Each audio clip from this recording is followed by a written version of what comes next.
Steve, show of the weekend. 10 fights, 10 good fights as well. For once, all winning. So that was nice for us, wasn't it? Yeah, I wouldn't say it for once. You know. Well, I know we've had a few upsets just recently. Yeah, the start of the show, they're obviously our match to win with being from home, but we do match them to learn. And like you say, there was some half decent fights on. A few good fights, mate. On Saturday, and we did lose a load as well, which was gutting. The top of the bill.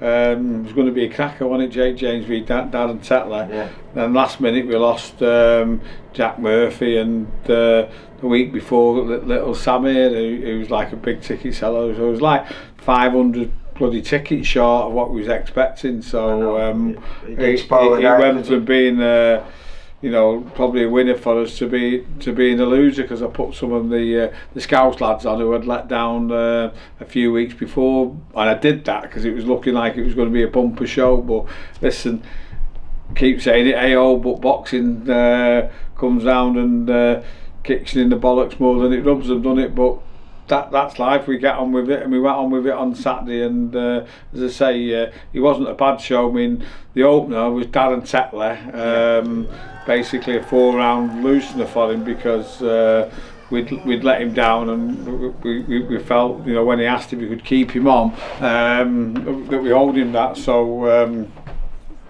just waiting to hear when Jake James is going to get his medical approved, and hopefully we can do that 15th of July. Right. If we can, but if not, he'll have to go back in the new year unless Darren takes something else. Feel sorry for him the same as I do for Jake. But we'll do the best we can. It'll be a fantastic fight. Hopefully we can put it together and get it on a VIP card. After that, say a comfortable win against Richard Elm for him, which was expected. Lee Gormley against John Spencer, his debut, and you could see how much he meant to him when he got the win, and I was pleased for him. Connor Taylor, again, not one of our lads, being Ryan Laybourne. I think it was a comfortable win for him, even though he got ruled a knockdown. Not watched it back yet to see if it was or it wasn't. I watched it. Listen, it was a punch, but it was a bit of a slip and then a push to the floor. I can see why he was upset about it being called a knockdown, but right. Still. Can you see why the referee called it a knockdown? When he went down, so so he wasn't knocked down then, but it wasn't like one of those where he was he was up straight away and everything like that. But reasonably entertaining fight. Bayne Carlin with a rusty check, which all our kids seem to be getting, and he come through it well, didn't he? A real good test for someone only in his third fight as well. Normally our kids are a little bit further on when they fight him, and he gives them all a good test, and I thought it was a test that he passed with flying colours once again. I rate by a good kid. Yeah, and say Rusty always educates the kid. He does a good job. Yeah, Conor Goulding v MJ Hall.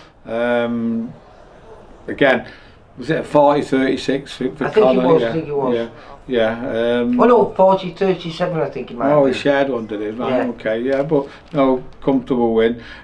Jake Harrison doing another 6-rounder. He goes to 7-0 now, and he's going to be fighting at bantamweight, and I need to match him at that weight, and then move him on. It'd be nice if we could get him a central area shortly out there.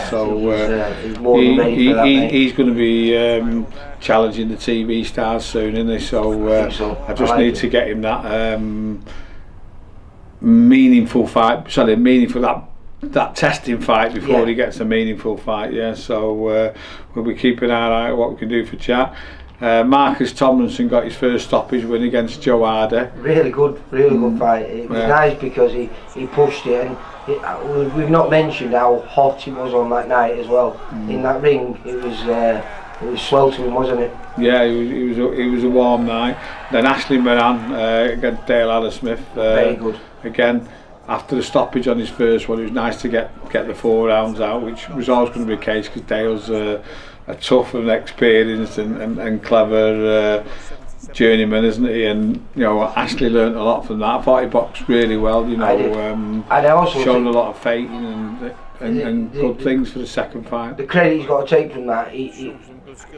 Dale decided that I can't go at this kid in this fight. He got his respect early on. I think he went into that journeyman mode very early on in the fight because obviously he wants to make 100 fights this year, and I think if we would have had a fight there with him, Ashley was looking good. Yeah, and then we had like the two Nicaraguans who come over, and they're always tough. The first one against Jack Kilgannon. To be fair, I didn't expect Jack to probably stop him, but he was tougher than I thought. And I had a little look at his record last night, and you know, a few years back he was fighting at featherweight, and he actually fought Kanzu, you know, so he's been a very, very experienced fighter, fighting at a very high level, obviously at a lower weight, but you know, tough operator, took some shots and come back throwing a few as well. He was a good test for Jack, and I think if I can get